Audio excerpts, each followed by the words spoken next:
السلام علیکم ورحمۃ اللہ وبرکاتہ۔ معزز سامعین، آج ہم بات کریں گے حضرت عمر رضی اللہ تعالی عنہ کی فکر آخرت کے بارے میں۔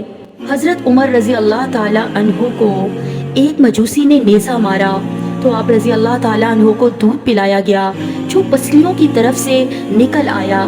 طبیب نے کہا، اے امیر المومنین، وصیت کر دیجئے، اس لیے کہ آپ مزید زندہ نہیں رہ سکتے۔ سیدنا عمر رضی اللہ تعالی عنہ نے اپنے بیٹے عبداللہ کو بلایا اور کہا، میرے پاس حذیفہ بن شمان کو لاؤ۔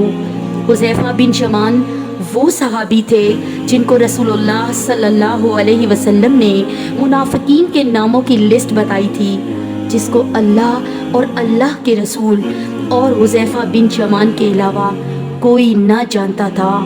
حذیفہ رضی اللہ عنہ حاضر ہوئے تو امیر المومنین حضرت عمر رضی اللہ عنہ گویا ہوئے، جبکہ خون آپ کی پسلیوں سے رس رہا تھا۔ حذیفہ، میں تجھے اللہ کی قسم دیتا ہوں، کیا رسول اللہ صلی اللہ علیہ وسلم نے میرا نام منافقین میں لیا ہے کہ نہیں؟ حذیفہ رضی اللہ عنہ روتے ہوئے کہنے لگے، اے امیر المومنین، یہ میرے پاس رسول اللہ صلی اللہ علیہ وسلم کا راز ہے، میں اس کو مرتے دم تک کسی کو نہیں بتا سکتا۔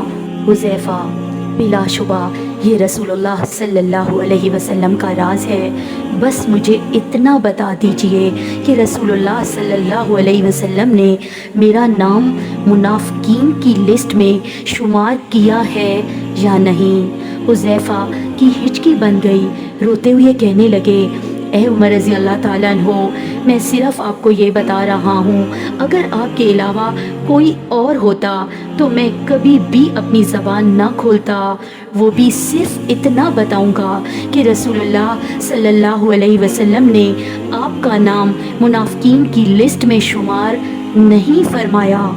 سیدنا عمر رضی اللہ عنہ یہ سن کر اپنے بیٹے عبداللہ سے کہنے لگے، عبداللہ، اب صرف میرا ایک معاملہ دنیا میں باقی ہے۔ پسر جان نثار کہنے لگا، ابا جان بتائیے وہ کون سا معاملہ ہے؟ سیدنا عمر رضی اللہ تعالیٰ عنہ گویا ہوئے، بیٹا، میں رسول اللہ اور حضرت ابوبکر رضی اللہ عنہ کے پہلو میں دفن ہونا چاہتا ہوں۔ اے میرے بیٹے، ام المومنین عائشہ رضی اللہ عنہا کے پاس جاؤ اور ان سے اجازت طلب کرو کہ عمر اپنے ساتھیوں کے پہلو میں دفن ہونا چاہتا ہے۔ ہاں بیٹا، عائشہ رضی اللہ عنہا کو یہ نہ کہنا کہ امیر المومنین کا حکم ہے، بلکہ یہ کہنا کہ آپ کا بیٹا عمر آپ سے درخواست گزار ہے۔ ام المومنین عائشہ رضی اللہ عنہا کہنے لگیں، میں نے یہ جگہ اپنی قبر کے لیے مختص کر رکھی تھی، لیکن آج میں عمر کے لیے اس کو چھوڑتی ہوں۔ عبداللہ مطمئن لوٹے اور اپنے ابا جان کو اجازت کا بتایا۔ سیدنا عمر رضی اللہ عنہ یہ سن کر اپنے رخسار کو زمین پر رکھ دیا۔ آداب فرزندی سے معمور بیٹا آگے بڑھا اور باپ کے چہرے کو اپنی گود میں رکھ لیا۔